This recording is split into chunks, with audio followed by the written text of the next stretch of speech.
en vivo? No. Andá, tuiteala, ¿vos lo tuiteaste? Andá. ¿Tenemos tiempo o no? ¿O ya empezamos? Si lo querés tuitear. Ya estamos, bueno. Yo no quería arrancarlo vos y explicar la situación mejor, me parece. Bueno, dale. No, sino bueno, empezá vos y me tirá y yo explico todo. Dale. Vos decís simplemente estamos en Rosario Más Igual, este programa, Alejandro. Dale. Yo le hago la seña. Dale. Porque es tu conducción. Porque yo después yo oficio, pero empecemos así. Entonces yo explico, bueno, vas a estar de campaña, vamos a explicar, vamos a acompañarte en esta, pero pues la idea es tuya, digamos. Entonces, hacer la presencia. Estamos en Rosario Más Igual. Me acompaña el periodista Alejandro Giacoponelli y ahí, bueno. Dale. Hacemos una cosa. Salga lo que salga. Va a salir bien, quédate tranquilo que va a salir bien, Fernando. Dale.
Buenas tardes, hoy estamos por iniciar el ciclo de Rosario Más Igual, un programa que busca charlar cuestiones de la ciudad de Rosario, difundir cuestiones de la ciudad de Rosario, con una propuesta de hacer conocer lo que están viviendo los rosarinos.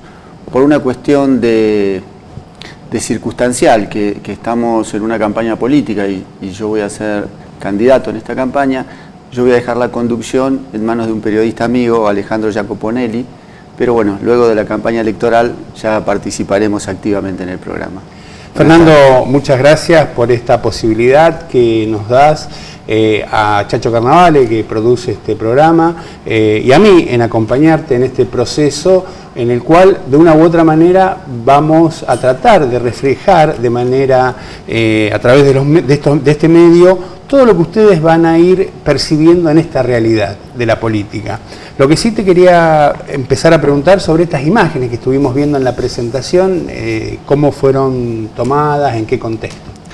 Sí, estas imágenes son imágenes de la campaña, de un acto de cierre de campaña en el año 2013, donde planteábamos esta consigna de Rosario Más Igual con muchas organizaciones políticas y sociales, básicamente al interpretar que el gran problema de Rosario era la brecha de desigualdad que se había generado en la ciudad, ¿no? En los últimos años hubo un crecimiento muy importante de la economía, del país, y Rosario sintió este proceso de crecimiento en algunos de sus sectores. Y otros sectores han quedado postergados, relegados. Si bien hubo inversiones importantes en la ciudad, hubo una reactivación del empleo, hubo reactivación industrial, muchos sectores no pudieron acompañar ese proceso y han quedado relegados. Y esta es una de las causas profundas de la situación que se está viviendo hoy en la ciudad, del malestar, de la conflictividad.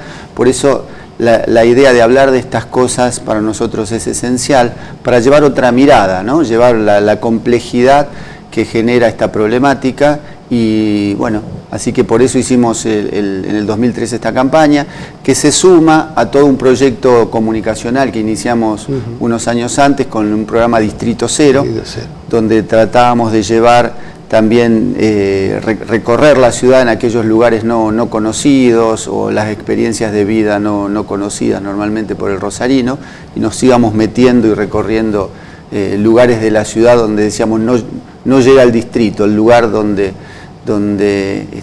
casi el lugar de no oficial, ¿no? Es el lugar esos huecos, esos vacíos que hay en la ciudad, y bueno, y ahí trabajábamos con ese programa Distrito Cero. Fernando, ¿qué recuerdo tenés de esa experiencia tuya, digamos, en ese programa Distrito Cero? ¿O qué recuerdo, qué experiencia puedas ahora comunicarle a nuestros televidentes? No, la experiencia fue muy rica, hicimos 9 programas recorriendo distintas problemáticas, tanto de lugares de la ciudad como de colectivos sociales. Por ejemplo, tuvimos un programa con la comunidad Toba, donde pudimos charlar con la gente todo lo que fue su experiencia de llegar a Rosario, de construir su vida, de forjar un futuro, cómo se fue integrando socialmente en nuestra comunidad rosarina aquellas personas que algunos en familia y otros solos venían desde el norte argentino buscando un futuro mejor, ¿no? Y todo lo que la ciudad posibilitaba.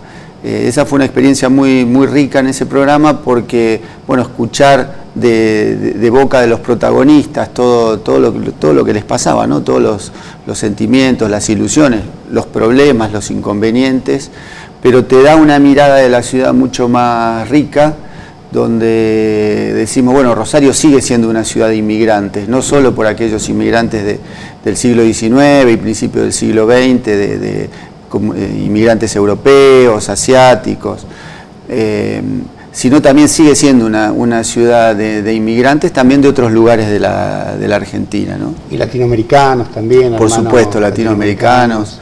Esa fue un programa muy rico, y así, bueno, muchos otros. Con la comunidad trans hicimos un programa también donde escuchamos a las personas con los problemas que frecuentan día a día, y además toda una historia de conflictividad y historias de vida muy ricas, muchas muy dolorosas, fundamentalmente por algunos conflictos familiares, esta dificultad en algunos momentos de nuestra historia y en algunos momentos también de nuestra cultura, ¿no? De aceptar que alguien podía pensar sentirse con otra sexualidad, ¿no es cierto?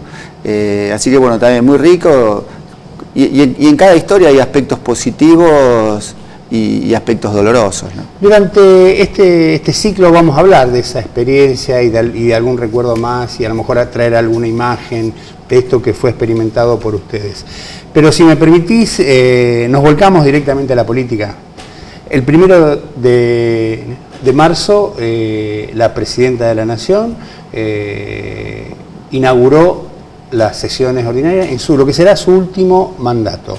¿Qué, como primera impresión, te llevaste de este discurso y después todo el balance que fue de una u otra manera ahí reflejado?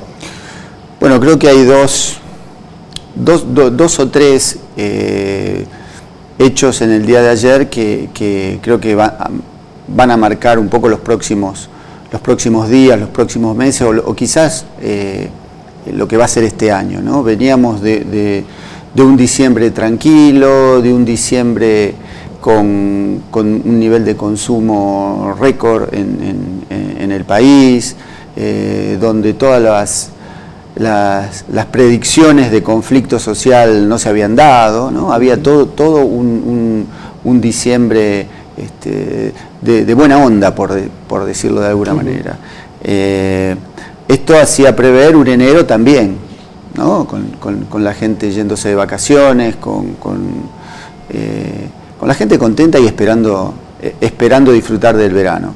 Bueno, los primeros días de enero tuvimos el cimbronazo primero de la acusación del fiscal Nisman y luego de su muerte, lo que generó una conmoción en el país, realmente sacudió al país, ¿no es cierto? Todos los sectores nos vimos conmovidos por esa noticia, y luego todo esto fue también tomado y estimulado para generar una sensación de que el país estaba al borde del abismo, ¿no? Bueno, esto que duró más de un mes, ¿no? Todo este proceso de desgaste muy fuerte por parte de algunos sectores sobre la institucionalidad, sobre la figura presidencial. Se dieron dos hechos: el desistimiento de la denuncia por parte del juez Rafecas, y inmediatamente el acto de ayer o el discurso de ayer con el acto en la calle, que demostró que esa Argentina que se percibía a través de los medios de comunicación, de una Argentina de malestar, una Argentina muy complicada, esto no era tan así. Los números que dio ayer en su discurso la presidenta son realmente impactantes, de cómo en todos los indicadores ha habido una mejoría notoria en estos últimos 11 y 12 años. El impacto de muchas de estas políticas vinculadas al empleo, a las condiciones de vida, al desarrollo de la Argentina, al desarrollo científico-técnico, en casi todos los aspectos que fue la enumeración de la primera parte del discurso de ayer de la presidenta. A eso sumado a una presidenta fuerte, en el último año de un presidente siempre está ese fantasma del presidente débil. Bueno, ayer quedó claro que es una presidenta que está fuerte y que va por más y avanza, con una noticia que fue lo de tomar nuevamente para el Estado la administración de los ferrocarriles, o sea que está demostrando que no solo está gobernando, sino que está profundizando todas las políticas que se llevaron adelante. Creo que esto es muy bueno porque da fortaleza al sistema político, ¿no? Lo peor que puede pasar en la Argentina, y nosotros lo hemos vivido en muchas ocasiones en la historia, es un gobierno débil, y más en el último año. Un gobierno débil hace que muchísimos sectores traten de desestabilizarlo, de sacar ventajas y de condicionar al próximo presidente. Entonces, que la presidenta esté en estas condiciones de fortaleza, yo creo que habla muy bien de la democracia argentina. Te hago una pregunta porque a mí me llamó poderosamente la atención el último tramo del discurso de la presidenta, que tiene que ver, pero sobre todo, mirando la figura de ella, sus cualidades de análisis geopolítico. A mí me parece, y quería saber tu opinión, ¿qué es lo que vos viste, digamos? Porque es importante lo que vos viste y no lo que yo pienso tampoco, digamos. Hay un programa donde me gustaría saber, porque también es importante que los televidentes puedan. ¿Qué impresión te llevó cuando hizo todo ese análisis de lo de la AMIA, la Embajada de Israel y el contexto internacional, Estados Unidos, Siria, Irán, digamos? ¿Cómo se ve que es una persona que, además de las cualidades de jefa de Estado, tiene cierta visión que puede explicar claramente, me parece, ¿no?, esta cuestión de la complejidad de la geopolítica? Sí, evidentemente la presidenta es un cuadro político de primer nivel, ¿no?, con un entendimiento de la situación internacional exhaustivo. Perón decía que la política es internacional, ¿no?, que después uno analiza lo local, pero necesariamente hay que avanzar con el análisis internacional, que es lo que nos da el encuadre, nos da el marco y explica muchas de las situaciones que a veces uno en el país está viviendo, pero no sabe de dónde viene. Bueno, analizando la situación internacional uno puede dar este tipo de explicaciones. Creo que lo que hizo ayer la presidenta fue claramente enmarcar en su momento el atentado contra la embajada y el atentado contra la AMIA en una circunstancia, en un escenario internacional determinado, y cómo ha ido cambiando ese escenario internacional, que explica también muchas de las idas y vueltas en ese proceso judicial todavía no esclarecido. Pero también, y esto es para destacar, la presidenta habla desde un lugar de mucho conocimiento, porque ella fue partícipe en todo el proceso de lucha por esclarecer estos atentados, cuando ella era legisladora. Fue miembro de la comisión investigadora y de seguimiento, o sea que conoce en detalle cosas que muchísimos no conocemos, ¿no? Y ella se atrevió a decirlo públicamente, y creo que se sintió afectada cuando con esos carteles como que se la acusaba a ella de no querer avanzar en la investigación, ¿no? Y por eso reacciona de esa manera tan vehemente. Me parece que tenemos una presidenta con un nivel, con una capacidad intelectual, de gestión y de convicciones que es difícil que volvamos a tener en la Argentina. Creo que la vamos a extrañar mucho a la presidenta. Hablábamos del último año de gobierno y si hay algo, digo, porque vos lo nombraste, ¿no? Que toma la iniciativa política esta cuestión de esta ley por los ferrocarriles argentinos. Me parece que si hay algo que hirió al entramado de la República Argentina, de la nación argentina, del pueblo argentino, fue el cierre de los ferrocarriles. Creo que desarticuló muchas cosas. Y esto me parece que hace parte de una nueva iniciativa política. ¿Cómo ves esa iniciativa política? El tema de los ferrocarriles no solo es simbólico, como vos lo estás diciendo, ¿no? que significó en los 90 entregar, rifar, regalar toda una industria y todo todo lo que implicaba el ferrocarril para la Argentina, todo un valor tanto económico como cultural, lo que significó el desarrollo de los ferrocarriles en la Argentina. Ese símbolo de la entrega del país, ese símbolo de no querer un Estado fuerte,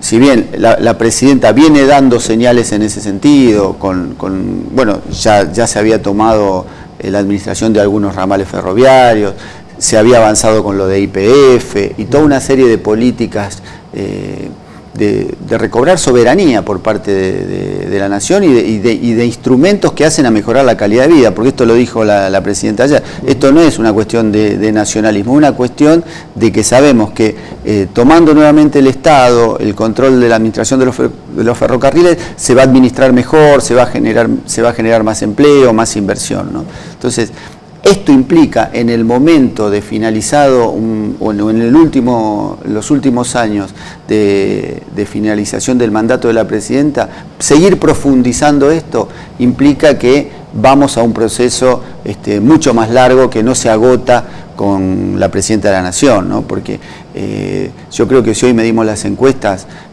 la mayoría de los argentinos está de acuerdo con esta medida.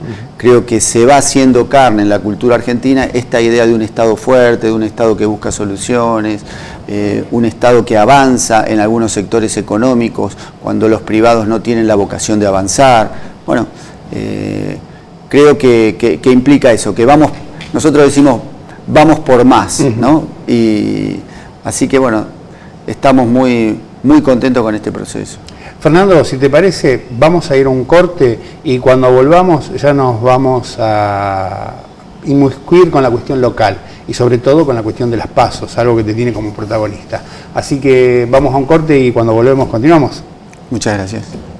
Vamos a la cuestión local y vamos a las PASO, pero dentro de las PASO, que son primarias, abiertas, simultáneas y obligatorias, vamos a hablar de la que vos sos partícipe, de la que sos parte, y vamos a hablar específicamente de las candidaturas del Frente para la Victoria. Como sé que sos una persona generosa, vamos a nombrar a todos los actores que hay dentro del Frente para la Victoria para comenzar en la ciudad de Rosario y en la gobernación y en la senaduría. Más o menos, hagamos un repaso de todas las candidaturas. Bueno, las candidaturas, se ha llegado a una lista de unidad en la categoría de gobernador y vice, que va de candidato a gobernador Omar Perotti, el ex intendente de la ciudad de Rafaela y actual diputado nacional, de vicegobernador Alejandro Ramos, actual secretario de Transporte, intendente de Granadero Baigorria. En lista de diputados hay varias listas. Nosotros vamos a acompañar la que lidera el doctor Caballero, Héctor Caballero. Pero hay, bueno, la lista de Luis Rubeo, de Oscar Urruti, de Giacone. Bueno, hay varias listas. Después está en la categoría de senador, nosotros llevamos a Cristian Recchio, el actual titular de la Oficina de Empleo de la Ciudad de Rosario, del Ministerio de Trabajo de la Nación, y también está Ratner, el titular del Sindicato Municipales. Y para intendentes estamos, bueno, yo voy a ser candidato a intendente por nuestra lista, está Roberto Zuckerman, está Luis Tolarovich, también otro compañero. Bueno, hay varias listas también. Y para concejales hay varias, ¿no? ¿Quién te acompaña a vos? La lista que nosotros llevamos, lo llevamos a Eduardo Tonioli, el actual diputado provincial, y es una lista que la conformamos con muchos sectores de la militancia política del peronismo, del kirchnerismo. Hay, bueno, Marina Magnani va número 2, que es de la Cámpora, Roberto Montero, número 3 de Nuevo Encuentro, después hay compañeros de peronismo militante, Colina, Miles, el Partido Comunista, Intransigencia Peronista y algunos miembros de sindicatos, de ONG, de asociaciones culturales. Bueno, es una lista variada, rica, que expresa, a nuestro entender, toda una posibilidad de construcción de un peronismo bien amplio, un peronismo generoso, un peronismo muy activo, ¿no? Creemos que esta experiencia, esta lista se tiene que mantener en el tiempo y ser la base de una construcción del peronismo hacia el futuro. Recuerdo siempre el humor, y el humor político es interesante. Y si hay algo que casi siempre recuerdo es, en ocasiones, tu humor sobre las cuestiones políticas. Una de las que recuerdo es la tarjeta sin contacto, que una vez cuando sale, decís, ¿cómo es? Tarjeta sin contacto y hay que apoyarla. Pero la que más me sorprendió fue cuando hablaste de la boleta única. Y si querés lo podés recordar vos o lo recuerdo yo. No me acuerdo qué dije. Sobre la boleta única dijiste, se votó la ley de boleta única, pero son 5 boletas las que le presentamos al electorado. Antes con la lista le presentamos una sola boleta. Me pareció una mirada inteligente sobre la cuestión política. Siempre el humor es importante, me parece. Sí, bueno, el humor ayuda a vivir, ¿no? Y hay algunas cosas que diciéndolas con humor pueden escucharse mejor que cuando se plantean de una manera más seria. Me gustaría confrontar una idea personal que yo tengo contra la tuya política. Para mí las PASOs, las primarias abiertas, simultáneas y obligatorias, siempre lo digo, es resultado, en mi opinión, de la incapacidad de los dirigentes políticos de poder solucionar en su ámbito privado la conformación de programas por un lado, pero también la de candidaturas. ¿Qué pensás vos respecto a esto? Mira, es una buena discusión. Evidentemente había mucha crítica en su momento con las listas cuando se armaban en los partidos políticos sin intervención del Estado, ¿no? Había elecciones internas en los partidos y ahí había muchas dificultades. Entonces se trata de avanzar primero en el esquema de ley de lemas, ¿no? Donde no se iba a interna, sino directamente la interna y la general era la misma elección, ¿no? Y luego trata de superarse en la provincia de Santa Fe con este esquema de primarias abiertas, simultáneas y obligatorias, donde todos los partidos votan las internas el mismo día, abierta, o sea, puede votar cualquiera en cualquier partido y son controladas por el Estado. A mí no me desagrada el actual modelo.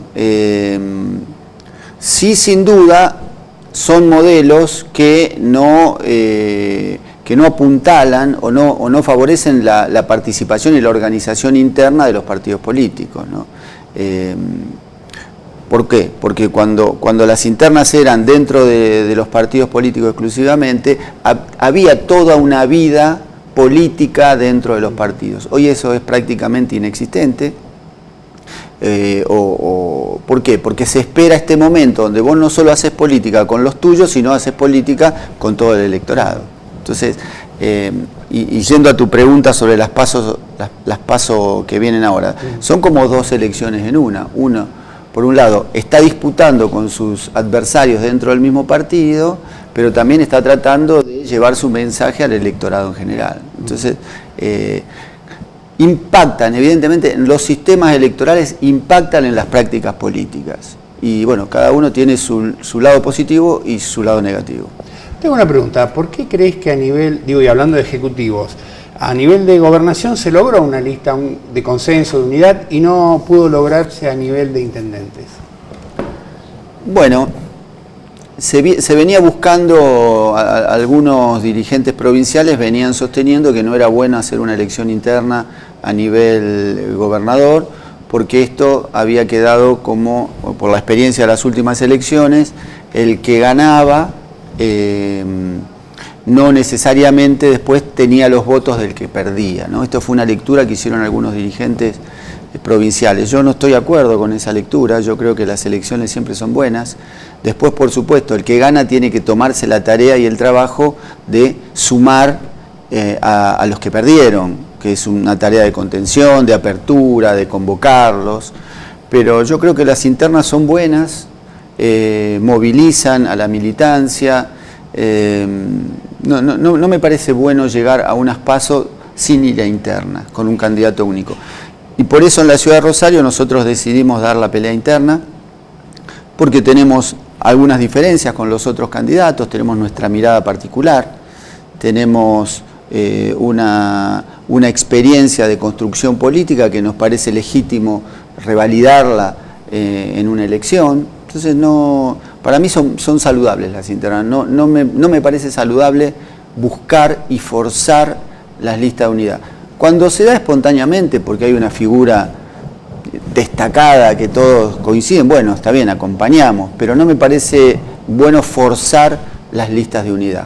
Tenemos que despedirnos, lamentablemente llegó la media hora de este primer programa y bueno, y espero que mientras dure este primer proceso, porque digo, hay un primer proceso, pueda acompañarte y espero que podamos seguir trabajando. No, la idea es que estemos todo el año. Bueno, así que bueno, nos despedimos. Gracias, Alejandro.